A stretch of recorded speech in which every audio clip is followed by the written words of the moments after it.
Hi, thanks for joining me on the Everything and Anything and a Bit Gay podcast. I'm your host, Zach Randles-Friedman.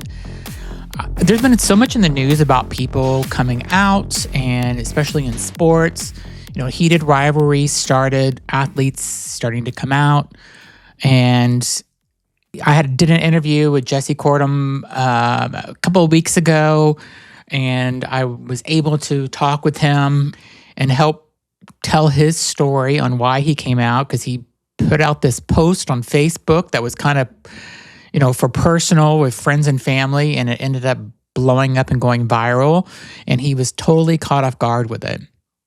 You know, hockey is a hyper masculine sport, and, you know, there's the locker rooms and just the players and stuff are all, you know, super masculine, and, you know, I'm sure the F word fag is dropped often, and, you know, just I can just kind of imagine what it is. And I can imagine in other ways too, because the hockey players are pretty hot. So I can imagine the locker room in a couple of ways. But my point being is that, you know, I relate to, first of all, I play no sports. I never have been into sports at all. Whenever I was in junior high and high school, I was always standing on the side. There was a tennis court in my junior high. And for the girls that had their periods, who didn't dress out, because you had to like change into shorts and a t-shirt that they'd give you and then change back. And I just I had no interest in playing any sports at all. I was not athletic at all. I didn't want to change in front of other boys in the locker room. So all this stuff that happened. So it was me who didn't dress out and who failed PE, physical education class, every single year of junior high and my freshman year of high school, because I wasn't dressing out. I just refused to. And I would stand on the side of this tennis court, and the girls that had their periods would not dress out. So it was me and the girls. There was this one girl, Christine, who had her period all month long because she didn't want to dress out and participate either. I'm actually still friends with her on Facebook, so funny enough. So, you know, I think about those type of things, and obviously completely different locker room compared to whenever I was in junior high and high school in PE class to, you know, being on a hockey team where it's completely different. But, you know, I felt uncomfortable then. And, you know, no one ever said anything to me in the locker room or whatever. Whenever I did dressing out a few times, dressing to my gym clothes. But I just felt uncomfortable. I was super, super skinny. I probably looked a little anorexic looking because I was so skinny, and I ate so much. And as a kid, I just could not gain weight. And God, I wish I still had that.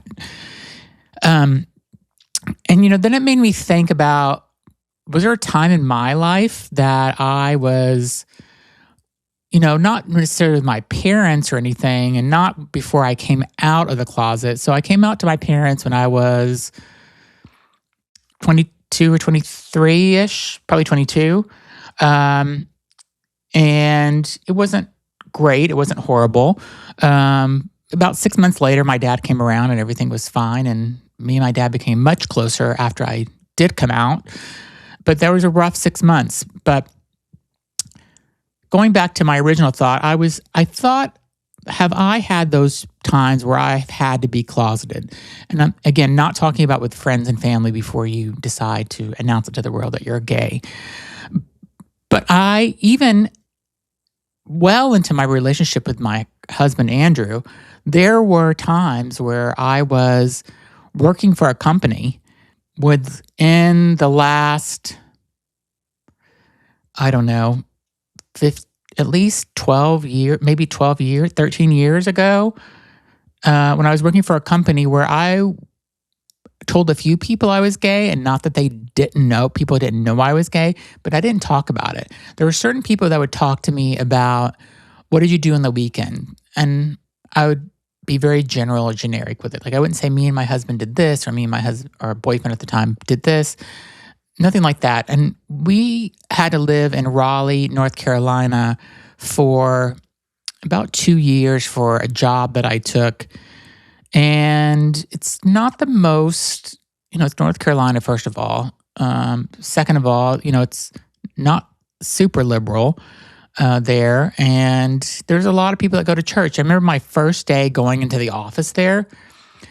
Somebody asked me, "Oh, what have you found a church to go to yet?" I'm like, No. And I knew then I wasn't telling anybody really about who I was, at least at that point. And there was a lesbian that worked in the office, and her and I became friends. And my manager and the people that I worked with in my group all knew that I was gay, and knew who Andrew was, and they would invite us to their house, and so all that was good. But there was somebody, like, let's say, like in the marketing team that I would go and work with. There's some straighter guys, straight acting guys and stuff. I would never ever like talk about my personal life or talk about being gay, or I didn't want to make anybody feel uncomfortable. I didn't want anybody to judge me. I didn't want to be not included in a meeting because somebody had something against gay people. When you're gay, it's not all rainbows and unicorns all the time, and big parties and stuff. Like, there is a lot of shit that gay people go through to get there. And I think living in today's world where for some areas, for some kids that are able to come out or figure out who they are in junior high and high school, which was not the case at all for me, it's better in certain parts of the country or the world. But there's still so many places that you can never even come out as an adult because, if you think about Arkansas, Alabama, Mississippi, all these southern states, you can't, there's a lot of towns that you could not be gay there. You don't know, there's racism, there's homophobia, there's all this stuff that is outside of these areas that, I think people don't always think about. And people don't think maybe about gay people, what has to happen, what you have to go through. Because first of all, you have to admit it to yourself, because society doesn't think you should be gay. And I remember laying in bed in junior high trying to think about, if I marry a woman, what would my wedding be like? And I just couldn't imagine it. Something about it, I just was not for me. And I don't know. I think that people underestimate what a gay person, the trauma it takes for a lot of gay people, not every gay person or LGBTQ plus person, to come out, to be who they authentically are. There's a lot of internal psychological process that you have to go through. First, to admit it to yourself. At least for me, that's how it was. And then to be able to tell that first person, or to meet your first gay friend. How do you meet a gay friend? It's maybe if there's, again, today's could be a different world because there's online. I didn't have online growing up. I didn't have social media or apps or chat rooms or anything like that growing up where I can meet gay friends or gay people. None of that existed. And so it was definitely a challenge. And, one of the original points I wanted to make is that just going into work and not wanting to be who you were doesn't feel like it was so long ago for me. I mean, let's say it was 12 or 13, 14 years ago. In reality, that's not really a long time. And the guest I have on today have gone through something.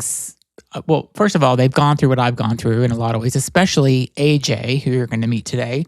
AJ Ogilvy is a basketball player that lives in Sydney, Australia, grew up in the suburbs of Sydney, and he lived in a conservative town, like an hour outside, a religious town, and had to come out, and he played professional sports.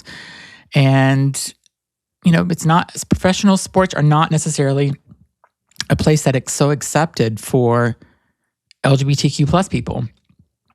Jesse Kortuem, who is a hockey player, who you may have heard his interview a couple of weeks ago when I had him on, he went through this same thing where he had to hide who he was. He couldn't come out, and he came out on Facebook, and just did it for friends and family and went viral. And he's just like, what the hell did I just do? And, thank God they both did this, because now I feel like every day I'm opening up Instagram or opening up an app or looking at a news cycle or whatever, and you see somebody new coming out.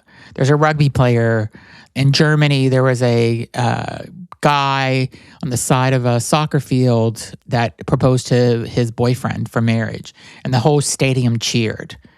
So these two guys are making a huge difference. This is what we need. And I tell them this in the interview that you're getting ready to hear. But these are the type of people that we need. Not everybody can be so open and brave, but they are so incredibly brave. I'm so incredibly grateful I got to have them both on my show at the same time and kind of talk to them and talk through their story. And they are giving so many people out there hope. Me, as an out person and an openly gay man, it gives me hope because of where we are in the United States with homophobia and where we are with this current administration in our government. It gives me hope that these two guys are pushing us forward, where we've been pushed back so far back over the last 13, 14 months. And now things like this make me feel like there is hope. Again, I'm so proud of these two for coming out, being brave. I don't think either of them really expected it to blow up the way it does, but they deserve all the credit in the world. They deserve all the attention. They are helping kids that they'll never hear from feel like they are not alone. They're helping grown people who feel like they're not alone, who haven't come out, who don't feel comfortable. So incredible two men, and I'm so proud I got to interview them. And I hope you enjoyed the interview with Jesse Kortuem and AJ Ogilvy. Thanks for listening. Hi, thanks so much for joining me on the Everything and Anything and a Bit Gay podcast. I have a returning guest and I have a new guest. So welcome back, Jesse, to the show. As everybody knows, I think everybody in the United States now knows Jesse's name. So Jesse Kortuem was the hockey player that came out. He has not only been on my podcast, which is the most important, but he was also on the Drew Barrymore show. He was on NPR. He was on Minnesota Public Radio. He's been all over the place. So welcome back, Jesse. And my new guest, I reported AJ in my news the day he came out, and then all of a sudden, here he is on my show. So welcome to the show, AJ Ogilvy. Thank you so much for having me. It's exciting to be here. So AJ is a basketball player in Australia, and you retired in 2022? Yeah, 2022. Awesome. And he came out, and we're going to talk about his whole story. But first, I want to start with the two of you. Is how did you, I know how you met, but tell my audience how you guys ended up connecting and meeting. Yeah, so I was actually leaving the Drew Barrymore taping that next day on my way to JFK. And my friend Brett, who's kind of helping me manage my life in a viral world, sent me AJ's article, and I read it, and immediately just reached out to him and sent him a message on Instagram and just said, "Hey, I'm so proud of you for finally telling your story. It's gonna change lives not only for people in Australia, but just teens and kids around the globe that are struggling to find themselves." And I just said, congratulations, and keep being that bright light and positive story in the world. So. That's amazing. And AJ, when you got it, I'm sure you've got endless DMs now. Did you know who Jesse was when he sent you the DM? Yeah, I'd obviously seen Jesse's story off the back of the Heated Rivalry stuff and his coming out. So I read all that stuff leading up to obviously my video going a bit wild. But yeah, it did get a little buried in DMs. So it did take me a little bit of time to get back to Jesse. But no, when I connected the dots and saw, username's not your full name, so it took me a while to figure it out. But once I did, I was really appreciative of the message and so supportive. So it was awesome to have someone that's been through what I was going through reach out and offer support as well. I love that. And so let me back up with your story. Whenever I heard that there was another basketball player in Australia that came out and you came out kind of after him and you were having a conversation with him, did you ever expect it to go this viral for you coming out? I mean, and I have a million questions for you, but I wanted to start with that one because Jesse was like, wow, what happened? I was posting this for family and friends, and then now he's like a household name. Like, did you expect this with yourself? It sounds odd to say no, because there's been a few cases in Australia of ex-sports people coming out and it's gone pretty wild. And then, obviously Jesse and a few other people have had similar situations, but I just didn't think that basketball has a decent following in Australia, nothing like the US. So I thought it might be isolated within our basketball world.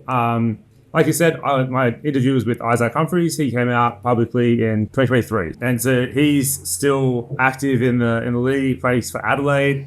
And we kind of coordinated this chat coming into the NBL's, which is our National Basketball League, Pride round. So I knew it was going to be used in the telecasts, like at halftime and that sort of stuff. So I thought it would be mostly isolated to TV crowds and those sort of things. That had no idea that it would get the legs that it's got, and it's really just run pretty crazy. It was like, I think we sat down for about an hour and 15 and covered a whole range of topics, but they managed to cut it down into something pretty powerful, I think. Yeah. So whenever I'm assuming that you took some time to think about this before you came out. So just to back up for people who haven't heard your story yet, which I'm pretty sure most of our listeners have, but you've been married for 18 months, right? And did you have to sit down with your husband and say, hey, is this okay? Or did you have to kind of get his seal of approval because it was going to be life-changing? Yeah. We kind of had a discussion about, I think it was the right thing to do. It's a weird situation because within my team, it wasn't really a secret. Like, I was somewhat out to players in my team without publicly saying it. My now husband came to awards dinners and was around the team, and people knew him. I had ex-teammates at the wedding. So it was I guess a bit of an open secret within people that were in my sphere in basketball. I think we had a bit of a chat about, doing the video for the league and that sort of stuff. But I think we would have had maybe a different conversation if we knew how wide it was going to go. He has asked just to, keep his name out of it and, have his privacy, which is totally understandable. That's been so far so good. Well, it's funny, whenever I Google you, Google kind of starts filling it in. The first things that come up when I put in AJ Ogilvy is AJ Ogilvy shirtless is the first one, and then the second one is husband. So I think that's probably the second most thing that people could be looking for, at least in American Google. I was typing my name in for something. I can't remember why I was Googling myself, but that came up, and I was like, dear Lord. AJ Ogilvy husband. I was like, oh, God. And Jesse, we've talked about this, like how surprised you have been, and we've texted about this. I mean, can you believe that it's still happening? Like, you're still a main conversation. Today, someone that didn't listen to my podcast said, hey, did you know we were talking about Heated Rivalry, and they said, did you know that there's a hockey player that came out? I'm like, yeah, I interviewed him actually, and I know him. And so are you shocked that this is still making news this many weeks later? It is. My friends in Vancouver keep on sending me articles that the Vancouver has run now. There's been multiple just other news outlets that have continued to reach out to ask for my story or ask for comment on different things. It's wild. It's still out there, but it's finally settling down. And I'll be honest, though, those first couple of days was fight or flight mode. It was a little bit of panic, a little bit of, hey, I'm not prepared for this. I know AJ's story was mostly planned and sitting down with an interview, or hey, we're going to release it this day, so at least you can be prepared for that. Where my situation was just, hey, it's a therapeutic post that I want to get out, and it just got legs and took off. And AJ, did you have to tell your family, or I'm assuming they knew since you were married and everything? Yeah, I mean, I've been out to my family and friends for quite some time. Obviously, we had over 100 people at the wedding, so it wasn't a shock to any of them. But I did let them know the night before, like, hey, there's going to be a media release tomorrow. Could go either way, I guess. So yeah, just let them know that there was going to be a bit of a release through some Australian newspapers, and once that got released, it just took off. Yeah. You know, I posted Jesse's story on social media and YouTube, our interview, and the comments, I think we got one negative comment throughout all of them. And they have all been from straight men, gay men, lesbians, transgender, straight women, especially straight women. For some reason, straight women love Jesse. And they're like, yes, go, like they love it. Like, what's been the reaction that you've kind of had from social media and people? Has it been very similar? And yeah, let's start with that. How it's been in Australia. Yeah, fantastic. I tried to stay out of the comments as much as possible, especially on Facebook, because I don't use Facebook a lot, and I feel like that's not really my people, if you catch what I mean. Yeah. So on Instagram, I was because I was obviously tagged in the NBL's post, like, I got all the notifications pushed to me, so I saw a lot more through that. There was all really positive. Everyone was really supportive. There was maybe one or two that weren't. I mean, it was kind of the, when's street pride round type things, which Yeah. Of all the things for people to say, water under the bridge. I am glad that I've matured some, because previously I would have bitten back and tried to have an argument with someone in the comments. So no, I'm glad I'm a little bit older and wiser and able to just avoid the one negative and absorb the good ones.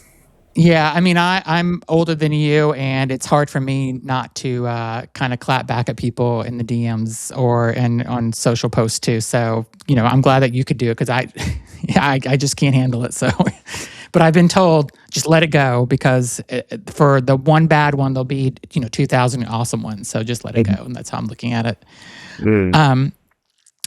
So can we talk a little bit about, like, you grew up in a suburb of Sydney, and it didn't sound like, from what I read about, it wasn't the most openly, it isn't a place where you could be kind of openly gay, or it wasn't accepted maybe, or something that just wasn't talked about.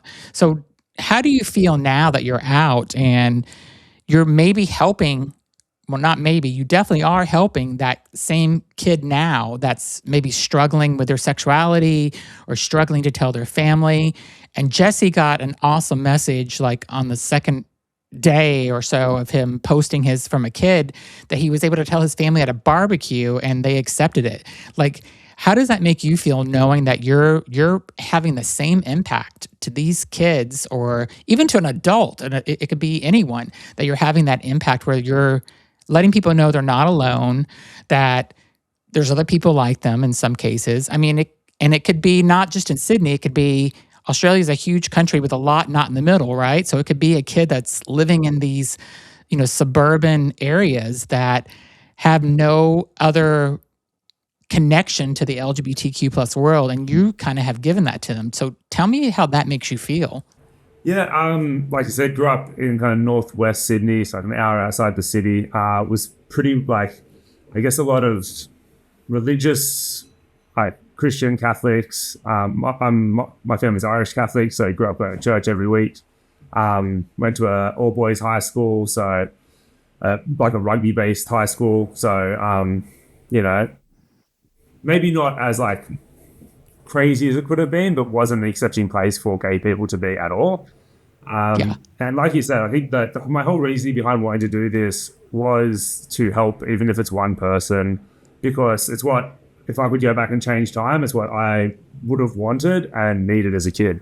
To be able to see someone who's done what I want to do, been through what I'm going through, and that there's light on the other side. To be a kid and see, no path carved out for you, and that if you want to do it, you're going to have to be the trailblazer and figure it all out for yourself, was daunting, and not something I would wish on someone going through all the other rigors of adolescence and childhood even. So, like you said, if it helps one person, if one person reaches out and says to me, I grew up in the same suburb, and it's fantastic to see you doing that. It's amazing. I have had messages from people kind of all over.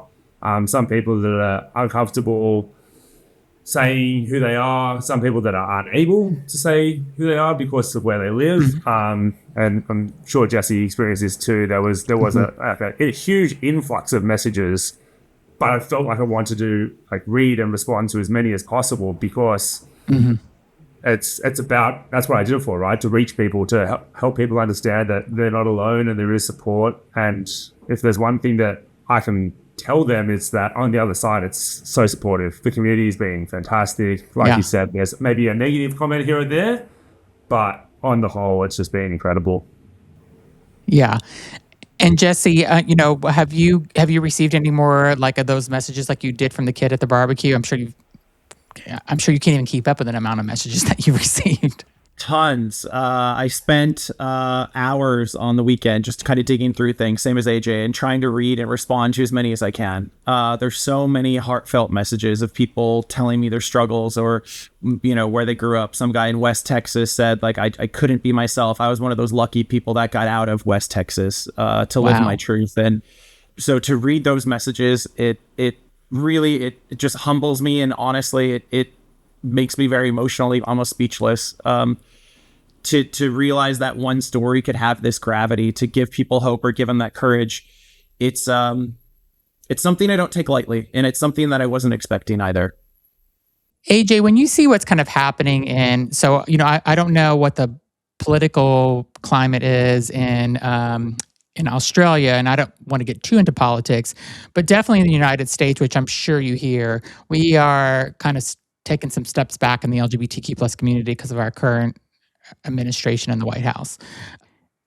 Do you have those same type of issues, or when you hear about things that are happening in the United States, are you just blown away by how far backwards we're being pushed? Or do you not hear that kind of media in Australia?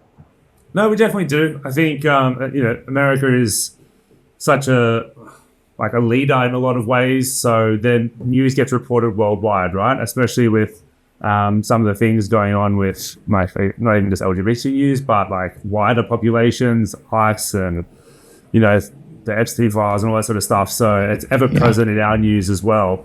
But we did have an election not too long ago, kind of after Trump was elected. And I think the flow of what's happened in the US really affected our politics and pushed our left party to success.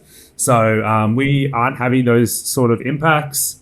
I really think the election and results and what's followed impacted the way people in Australia voted. And so we are very lucky, very fortunate to be still heading in the direction the US was previously, but are conscious of what's happening worldwide. And I think that's why, Heated Rivalry and, these stories are so important, because it does provide a bit of light in the darkness.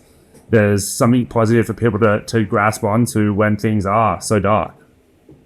Yeah. Did you expect, I heard about Heated Rivalry before it was aired. Did you expect it to have to blow up that much? I mean, I never thought it would. I thought it would probably be me and some of my friends would be watching and talking about it. And I actually started watching. I'm I don't know if this show's for me. And then my friend, who's a straight woman, calls me. She's like, "You're watching Heated Rivalry, right?" And I'm like, I started it, but I don't know if I'm into it. She goes, "No, you need to go back and watch it. It's so good." And then I went back and I gave it a chance. And then I'm like, "Oh my God, this is more." It's not. I thought it was going to be softcore porn, throughout, because that's the first episode was pretty hot in my opinion, and then it started really getting emotional and stuff, and how they connected, and the story was so good. I never thought it would be the most watched series in history, and that's what it's become. And I'm so happy that these two guys are representing us in so many ways. And did it blow up the same way kind of in Australia? I'm assuming it did. I know you guys, I don't know if you have. We have HBO, so I don't know if that's what you guys have, and if it's shown on the same paid channel as it is in America. Yeah, I don't know if there's any truth to this, but I heard that HBO Australia was the first international company to pick up Heated Rivalry. And then they communicated with HBO US and told them to buy it. So again, this could be an online story that's fact rather than fiction. But we are through the same thing. Obviously, similar to you, thought it would be maybe just, the gays that watched it because that's who I was seeing post about it on Instagram. But it has absolutely taken off. I went to a Heated Rivalry club night the other night, and it was all, young women, like 18 to 25. There was a few guys there, but it was mostly women that obviously have found something about it that, that attracts them and is interesting for them. And what that is, I could, guess, but it would be a guess. I think the thing for myself, it obviously started with that, attraction and then turning into love, which is, how a lot of gay love stories, at least in my sphere, end up. You start meeting someone and getting physically attached before emotionally attached. So I think that's a good representation of how things actually happen in our community, but also just that the positive ending, the positive love stories, like good representation of gay love, which is another thing that just like unfamiliar with. Like we just did not have growing up. It was, if you're going to be gay and like you're going to live a sad and lonely life, and you'll be single and you only get sex, you'll never get love, you'll never have a family. It's one night stands, and that's the only thing that there is for you. And I think I've said this repeatedly, but especially episode 5, if I had seen that as a kid, it would have fundamentally changed how I saw myself and how I saw relationships growing up. Well, yeah, and there was like during episode 5, I'm like, episode 6, it's got to be positive. It's got to end positive. I just kept telling myself like it cannot be negative, and I was so happy whenever it ended in such a positive note. It was amazing. One of the things that I read in your interview that you did previously is that you had to have 2 separate social media accounts, one kind of for public and one for private. I mean, you were definitely like living, kind of a separate life. And do you have that sense of relief now that you can be who you are and be open and be one person and not have to separate yourself? Yeah, it's interesting. I don't think I had to. I think I chose to. I think because part of being in sports, and Jesse will reflect on this as well, but it's you're a part-time sports person, part-time promoter as well. You need to be talking about games coming up, events, it's all that sort of stuff. And so you need to have those media channels to be able to engage with fans. Otherwise, I'll go looking for other ones, right? So I had that, public one that, I really just parked once I stopped playing, and anyone that I met, I'd just have on my personal one. There was a blocked profile, and so I could kind of be who I wanted there and engage with people, the way I needed to. But it is a sense of relief just being able to not have to stress about someone seeing something they shouldn't, or, everyone kind of knows the truth now. It was interesting. I did post like the clip of the interview onto my my other account, saying something about like, the reason I started this account was so that I could be who I am in a semi-public sphere. So it was a bit of a full circle moment being able to post that and kind of not have to use it as much. But all my group chats are in there, so I can't shut the account down. Are you both like kind of hoping that I feel like now that you've opened the floodgates, like now there's going to be even more people that are going to feel comfortable and that are in professional sports, to start coming out, or even like not even professional sports, even, college sports or high school basketball and football and soccer. People could start wanting to, feel more comfortable coming out. I mean, you've got to like feel so proud that you've done this. And do you think that the floodgates are getting ready to kind of open where people are going to feel more open? I think we're starting to see cracks, to be honest. Having that positive representation with Heated Rivalry and finally having something to aspire to that is that Cinderella story, that is that happy story. I think it spoke to any closeted athlete or athlete that is gay themselves, just in terms of the emotion that it really took hold on all of us. And there was a rugby player I know that also just came out in Ireland as well that talked about Heated Rivalry and talked about his struggles with the sport of rugby. So is it, might not be all active players or retired, players that are going to come out, but I think we're starting to see some hope that we can finally have this discussion around masculinity in sports and what it is to be gay. And you can be gay and play a sport. You can be gay and still be masculine in these environments, and there's nothing wrong with it. If we can hammer that message home to kids, teens, young adults, college players, that there is a space for you in these sports, hopefully you can get there. And this question's kind of for both of you. Like, and was it super hyper masculine in that locker room, like all the time, where there were things being said? Like, you're just like, if they knew I was gay, they probably wouldn't say this. Or not that they were directing anything towards you directly, but just, guys being guys in the locker room. Did that happen often where you're just like, God, if they knew this, they would not be saying this? Growing up, probably more so. And then I played overseas for a few years, and in college more so. But like I said, once I come back to Australia, I was, playing with people that I was pretty close with. So they were maybe more conscious about what they said and the way they acted. Yeah. But yeah, definitely in younger years and overseas and stuff like that, it wasn't, maybe it's not as masculine or hyper masculine, I should say, sorry, as football or hockey or something like that, where it is full contact. I think that kind of comes hand in hand with the type of sport. But yeah, there's always going to be some things that you just kind of raise your eyebrows at, and yeah, have that kind of thought of, geez, this isn't somewhere I would feel safe being myself, or they wouldn't be saying that if they knew about me. So yeah, it's always going to be a bit that way with men being the way they are. Yeah. What about you, Jesse? Do you think if people would have known that they would have probably backed down on those type of comments, especially in hockey? Yeah, for sure. You still had, of course, early 2000s, the tagline of at that time was, that's gay. Or people just joking around, oh, you fucking faggot, or this or that in the locker room. But that really did persist, honestly, even up until I was playing in Atlanta, 2021. I'll never forget. There was a scruffle, or a big scrum, basically in front of our net.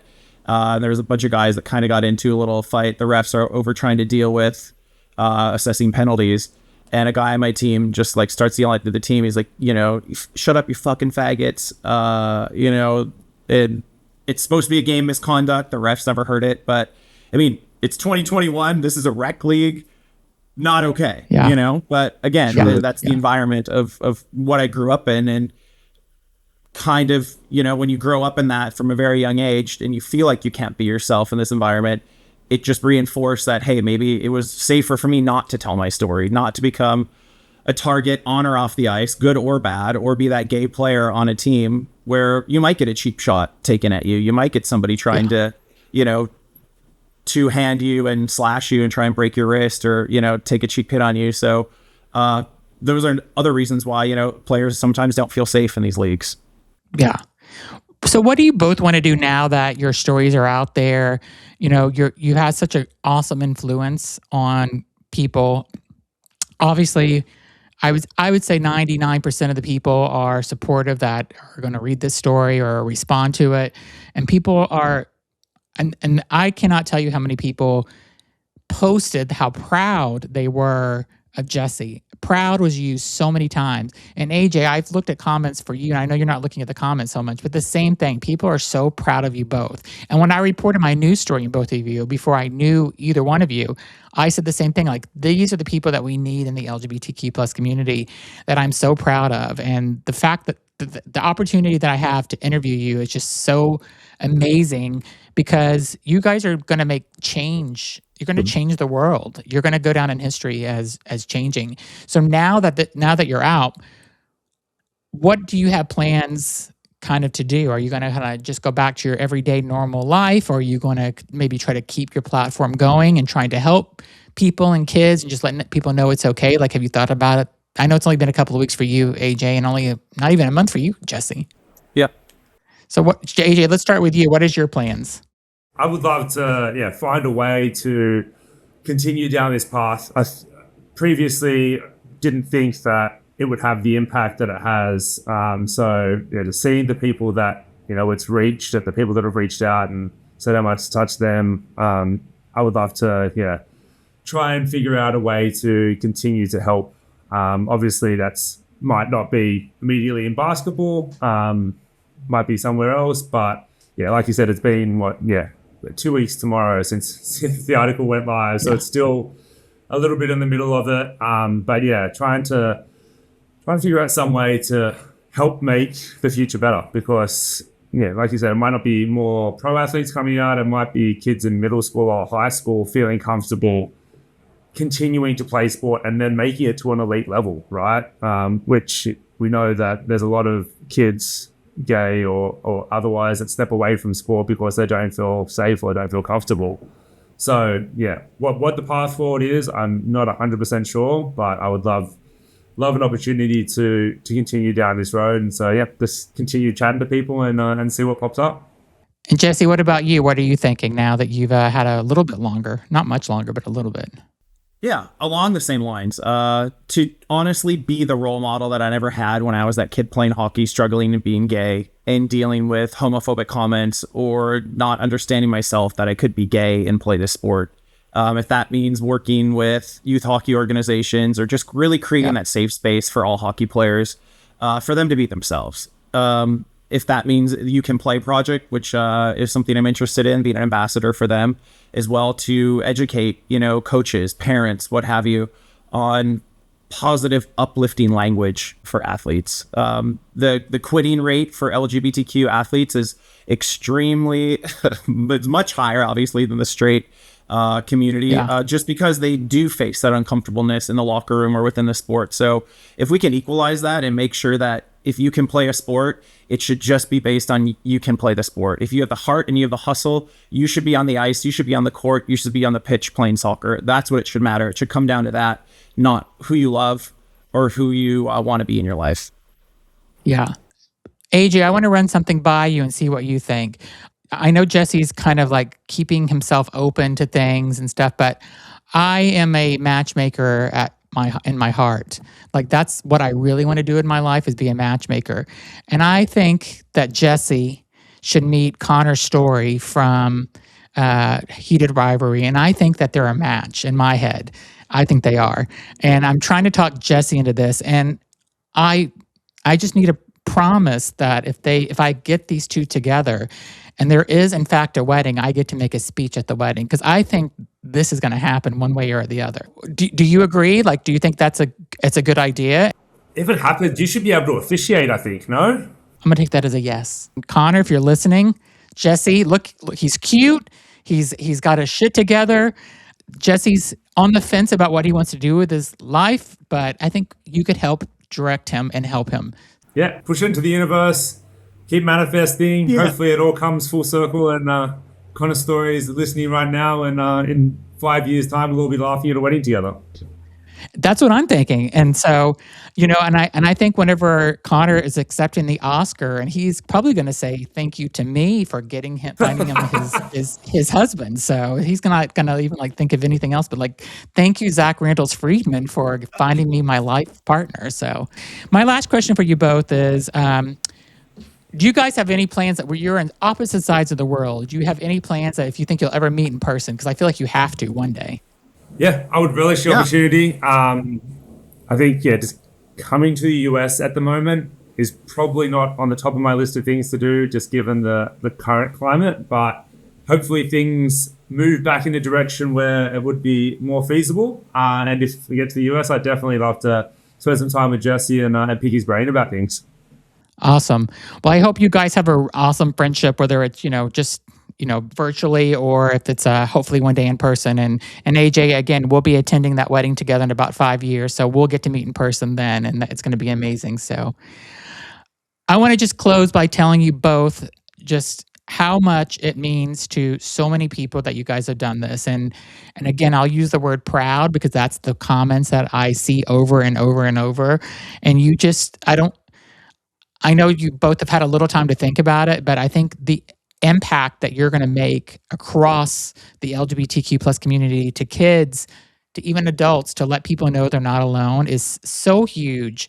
And you may not have expected it to be this big, but we need more people like the both of you in this world. Like, we need people that care, that want to support the community, that really, I mean, you're amazing people, and I don't say that lightly. And so thank you so much for what you've done, and thank you for sharing your story today. Awesome. Thank you so much, Zach. Thanks so much for having me. I really appreciate it. I really appreciate it, but I feel like I have stolen a lot of time. So sorry I spoke over you a bit, Jesse. No, we really wanted to hear. I wanted Jesse on because I wanted him to kind of be a part of this, because I've already kind of heard some of his story, and I wanted to follow up so people could hear like how insane his life has been, since then. So, because whenever I first talked to him, he had no idea. He was like, "What's going on?" So he was. We had a phone conversation the night before we'd aired the podcast, or before we recorded the podcast, and he was mind boggled on how insane this whole ride has been. So yeah, I'm finally coming back to Earth right now. I'll be honest. I'm finally sleeping at night again. I'm finally not.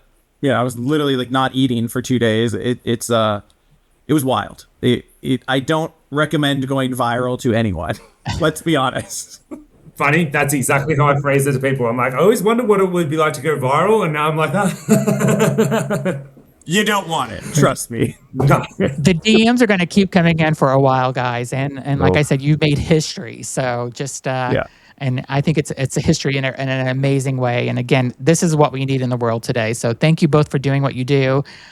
I will put both of your Instagrams in the description of this podcast. So if anybody needs to reach out, you heard they read their DMs. So they may get overloaded. So if they don't get back to you right away, give them a little time. So thanks everybody for listening. Thank you both for being on. You're amazing people, and I appreciate it. So thanks everybody for listening.